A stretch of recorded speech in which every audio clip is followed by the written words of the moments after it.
कीजिएगा, ठीक है। अच्छा जी, आपके पास आज इन्वेस्टमेंट सेंटर के परफॉर्मेंस मेजर्स हैं, ये 3 फॉर्मूलाज हैं जिनको हमने समझना है, ठीक है। इससे पहले इनको समझाने से पहले जिस तरह मैंने कल आपको एक इनकम स्टेटमेंट का थोड़ा ओवरव्यू दिया था, मैं आज आपको इसमें जो कुछ टर्म यूज़ हो रही हैं उनसे रिलेटेड चीज़ें भी समझाऊँ, ठीक है। आपने FA1 में या फाइनेंशियल अकाउंटिंग में एक अकाउंटिंग इक्वेशन पढ़ी थी, आपको वो याद है? उसमें आपने क्या लिखा था वो बताएं? एसेट्स ऑफ द कंपनी किसके इक्वल होते हैं? Capital plus liability. ये इक्वेशन याद है? आपने इक्वेशन पढ़ी हुई है, ठीक है। अच्छा, अब जब आप बात करते हैं ना सोल ट्रेडर की और पार्टनरशिप की, तो हम वर्ड कैपिटल यूज करते हैं, जो वो पैसा लेकर आता है। जब आप बात करते हैं ना कंपनी में, तो जो लोगों से आप पैसा लेते हैं ना उनका अपना, उसको हम इक्विटी का नाम देते हैं। तो सी की जगह बस ई आ जाएगा, ठीक है, बाकी वही फर्म इक्विटी प्लस लायबिलिटी, तो बाकी वही रहेगा एसेट्स। अच्छा, फिर आपने पढ़ा एसेट्स में 2 तरह के एसेट्स थे, याद है? Current and non current assets plus current assets. इसी तरह ये ई की जगह मैंने इक्विटी की जगह ई लिख दिया, प्लस लायबिलिटीज में भी 2 तरह की liability, current liability, non current liabilities plus current liability. तो याद है ये आपके पास क्या हो गए? Total assets. समझो इसको मैं क्या कह देती हूँ? Total capital employed.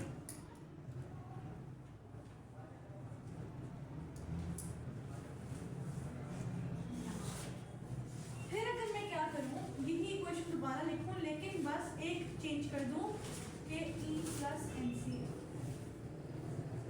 ये जो CL यहाँ पर प्लस हो रहा है ना इक्वेशन की इस साइड पे, अगर मैं इसको उधर ले जाऊँ माइनस, तो क्या हो जाएगा? ये माइनस हो जाएगा। आपको पता है, आपने एक चीज़ पढ़ी थी कि एसेट्स में से जब लायबिलिटीज निकालो तो उसको नेट एसेट्स का नाम देते हैं, ठीक है। तो अब वो टोटल एसेट भी रहेंगे, वो क्या बन जाएगा? Net assets. Net assets. इस साइड को फिर हम क्या कह देंगे? टोटल कैपिटल एम्प्लॉयड की जगह नेट कैपिटल। ये हमारे एलिमेंट है।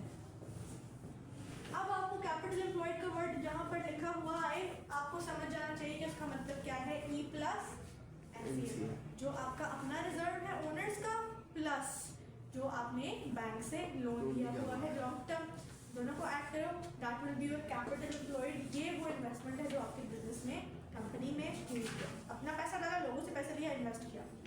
अच्छा, net capital employed is equal to basically E plus NCL, और NCL E plus NCL is equal to क्या? NCA plus CA minus CA। यानी अगर E प्लस NCL ना यूज करो तो क्या यूज कर सकते हो? NCA plus CA minus CL का आंसर लो, वो भी कैपिटल एम्प्लॉयड ही कहलाएगा, नेट कैपिटल एम्प्लॉयड। क्यों? क्योंकि हमने कहा net assets is equal to net capital employed. जो आंसर नेट एसेट्स का होगा वही नेट कैपिटल एम्प्लॉयड का होगा। जो answer NCA plus CA minus CL चलकर आएगा वही figure will be E plus NCL का सम। समझ आ रही है? तो अब हमने अपने फॉर्मूलाज में ये वाली चीज़ याद रखी है, this is relevant for us, ठीक है। एक साइड पे बात और बताती जाती हूँ। आपका अक्सर वर्ड यूज हो रहा होता है बिजनेस में वर्किंग कैपिटल, ठीक है। देखो CA माइनस CL अभी यहाँ पे लिखा ना, current assets minus current liability, इसको कहते हैं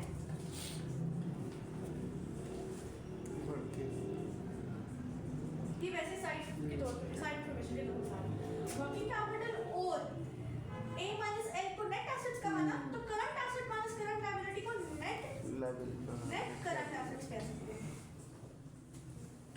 net assets net current assets कहते हैं, क्योंकि वो करंट एसेट्स में से करंट लायबिलिटीज माइनस की है, या उसी को वर्किंग कैपिटल कहते हैं, ठीक है। अच्छा, अब आपके पास सबसे पहले यहाँ पर क्या है? Return on capital employed. हमने फॉर्मूला क्या यूज किया? PBIT over capital employed into 100। अब कैपिटल एम्प्लॉयड क्या होगा समझ आ रही है ना? E प्लस NCL और NCA plus CA minus CL का आंसर।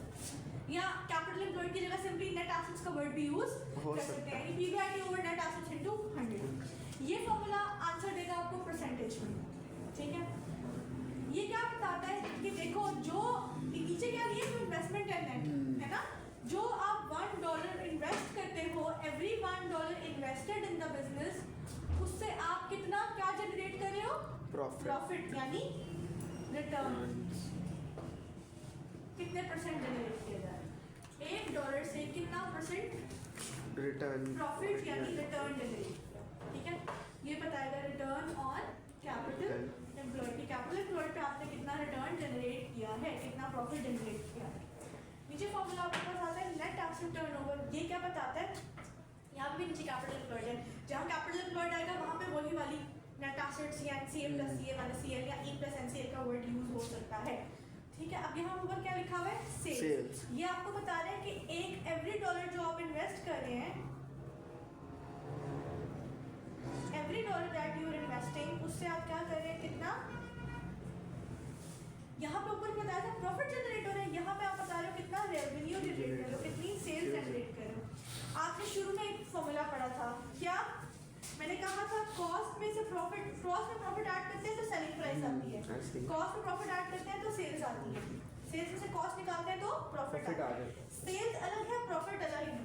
ऊपर वाले ने बताया कितने परसेंट प्रॉफिट अर्न कर रहे हैं, नीचे वाला बता रहा है कितना टाइम्स रेवेन्यू जनरेट हो रहा है, कितना रेवेन्यू जनरेट हो रहा है आपके जो इन्वेस्टमेंट आप कर रहे हो उससे। ठीक है, ये आंसर बस आपने इसको मल्टीप्लाई 100 से नहीं करना, ये बात याद रखनी। सही। ये टाइम्स में आंसर देगा।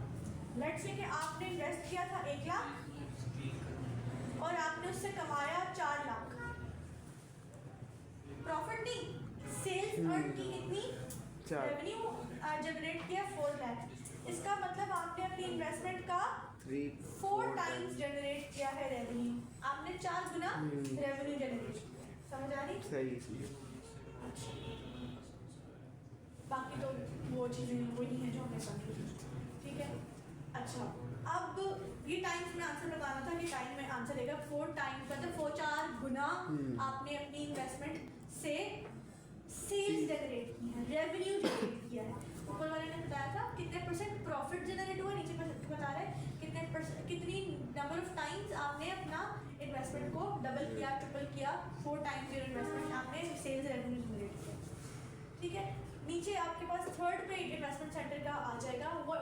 By the way, what was investment centre, जिसके वो एरिया, वो डिवीजन जिसके मैनेजर की रिस्पॉन्सिबिलिटी क्या होती है, सेल्स, कॉस्ट, प्रॉफिट्स के साथ साथ इन्वेस्टमेंट डिसीजंस लेना भी उसी की जिम्मेदारी है। कहाँ इन्वेस्ट करना है पैसा, उसके बाद फिर वहाँ से प्रॉफिट मैक्सिमाइज कैसे करना है, सेल्स को बढ़ा के और कॉस्ट को कंट्रोल करना। तीसरा आपके पास एक रेशियो आता है, एक फॉर्मूला आता है परफॉर्मेंस इवैल्यूएट करने के लिए, मेजर करने के लिए, रेसिडुअल इनकम। ठीक है, यहाँ पर आपके पास क्या फॉर्मूला यूज हो रहा है, कंट्रोलेबल प्रॉफिट या पीबीआईटी भी ले सकते हैं, आपके बुक में profit before interest and tax ही यहाँ पे यूज हो रहा है, माइनस इम्प्यूटेड इंटरेस्ट, जिसको हम notional interest on capital employed का नाम भी दे सकते हैं। कंट्रोलेबल प्रॉफिट या profit before interest and tax minus notional interest on capital employed और इम्प्यूटेड इंटरेस्ट, एक ही बात, ये दोनों एक ही चीज़ का नाम। इम्प्यूटेड इंटरेस्ट निकालने का तरीका क्या है, कैपिटल एम्प्लॉयड लो, उसको इंटरेस्ट परसेंटेज जो भी है उससे मल्टीप्लाई कर दो तो आंसर आ जाता है। अब ये क्या होगा, लेट्स से कि मैंने profit before interest and tax generate किया है कितने का, 70,000 का। मेरा कैपिटल एम्प्लॉयड था लेट्स से 5 लाख का, और जो मैं इंटरेस्ट देती हूँ ना वो मैं इसका 10% देती हूँ। मैं क्या दे रही हूँ, 10% इंटरेस्ट दे रही हूँ। आपको पता है इंटरेस्ट पेमेंट्स करने के बाद जो बचेगा उसको क्या कहेंगे, रेसिडुअल इनकम। तो मुझे बताओ 5 लाख में 10% अगर इंटरेस्ट पे करो तो इंटरेस्ट कितना पे कर रहे हो, 50,000 कर लीजिए, आप खुद कर लीजिए। 7 लाख है और ये 5 लाख, इसका 50% निकाल, इसका 10% 5 लाख कैपिटल एम्प्लॉयड का 10% यानी इंटरेस्ट परसेंटेज से मल्टीप्लाई करके आएगा आंसर इम्प्यूटेड इंटरेस्ट का, जो है कितना आया, 50,000। अब आपने प्रॉफिट बिफोर इंटरेस्ट टैक्स कितना लिया, 7 लाख, और उसमें से आपने पेमेंट कितनी करनी है इंटरेस्ट की, समझो नोशनल इंटरेस्ट आपका 50,000 है, तो पीछे आपके पास कितना बच जाएगा बताएं, वो है 6,50,000। इसको कहते हैं रेसिडुअल इनकम। रेसिडुअल का मतलब बेसिकली जो लेफ्ट ओवर है, जो रह जाता है, जो बच जाता है। तो प्रॉफिट परसेंट जो नोशनल इंटरेस्ट है माइनस करने के बाद जो वैल्यू रह जाएगी that will be residual interest. ये आपको एब्सोल्यूट वैल्यू गिवन है, इम्प्यूटेड इंटरेस्ट मतलब थोड़ा इजी वर्ड्स में था, इम्प्यूटेड इंटरेस्ट जो इंटरेस्ट पेमेंट ये ना नोशनल इंटरेस्ट होता है ना, जैसे आपने अगर 5 लाख है और आप इंटरेस्ट पर जो पेमेंट्स कर रहे हो 10% 10% ऑफ दिस अमाउंट है, तो 5 लाख का 10% 50,000 की आप इंटरेस्ट लेट से आपने पे किया, तो प्रॉफिट में से इंटरेस्ट निकालने के बाद जो बच गया आपके पास 650,000, ठीक है। ये हर डिवीजन का अलग अलग होता है, सही। ठीक है। आप लेट से कि आपकी कंपनी 4 डिविजन में डिवाइडेड है, हम इन्वेस्टमेंट सेंटर एक डिवीजन को कहेंगे, ठीक है। यहाँ पे लेट से अब ये डिवीजन हमारी कराची में है, ये डिवीजन पाकिस्तान से बाहर है, ठीक है। कोई और डिवीजन किसी और एरिया में है, ये डिवीजन इस एरिया में, ठीक है। तो हमने हर एक की रेजिडुअल इनकम निकालनी होती है, यानी हर एक का अपने प्रॉफिट में से उसका अपना इंटरेस्ट निकालने के बाद जो उसके पास बचता है, ठीक है। वो इनकम स्टेटमेंट तो हम ओवरऑल कंपनी की बनाते हैं ना, उसमें सब डिवीजन की बात आ रही है, ठीक है। तो बाहर रेजिडुअल इनकम हम डिविजन्स की परफॉर्मेंसेस को वैल्यूएट करें, इन्वेस्टमेंट सेंटर की परफॉर्मेंस को। ये एक इन्वेस्टमेंट सेंटर है, इन्वेस्टमेंट सेंटर है, ठीक है। तो डिफरेंट साइज के इन्वेस्टमेंट सेंटर हैं हमारे पास, तो उसकी रेजिडुअल इनकम बस निकाल सकते हैं, ठीक है। दिस इज इट, ये आपकी 3 रेशियोज, ठीक है। अब आपने कैपिटल में आपके पास इसके एमसीक्यू शुरू में किट में होंगे, दिखाएंगे मार्क्स वाले। पुरानी किट्स में तो नहीं थे, नई किट्स में हैं आपके पास ये एमसीक्यूज। तो अगर किसी के पास नहीं है तो आपने उसको पिक्चर फॉरवर्ड कर देनी है पहली बार। आई थिंक उनके बच्चों के पास पुरानी बुक्स हैं ना, उनमें नहीं है, बाहर आप मुझसे पूछिएगा, ठीक है। ठीक है, नहीं है।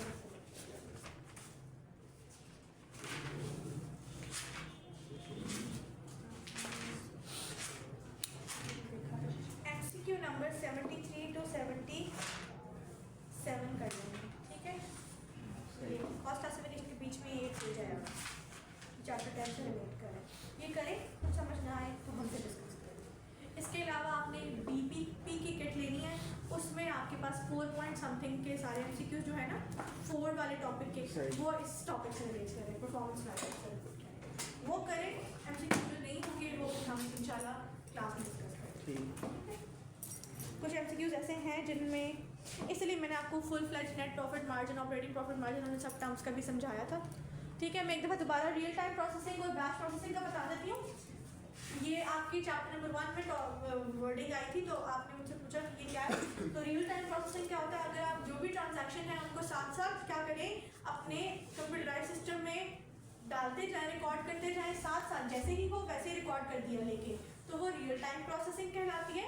लेकिन अगर ट्रांजैक्शंस को आप पहले पाइल अप करते हैं, जैसे जैसे ट्रांजैक्शन हो रही है साथ साथ रिकॉर्ड नहीं करें कंप्यूटर सिस्टम में, बल्कि एक ग्रुप बनाते हैं 10, 15, 20 ट्रांजैक्शन जितनी मर्जी का बना लें। 50 ट्रांजैक्शंस का लेट से मैं वेट करती हूँ पहले, जब 50 ट्रांजैक्शंस हो जाती हैं उनको जमा करके उसके बाद उनका बैच बना के at the end of the day में बैठती हूँ उनको कंप्यूटर सिस्टम में रिकॉर्ड करने के लिए। This is called batch processing. साथ साथ किया रियल टाइम प्रोसेसिंग, बैच बनाया, रुका पहले उसका बैच बनने दिया, फिर इकट्ठी हुई ट्रांजैक्शंस, फिर इकट्ठा बैठ के एक ही तरह सबको रिकॉर्ड किया। दिस इज बैच प्रोसेसिंग, ठीक है। अब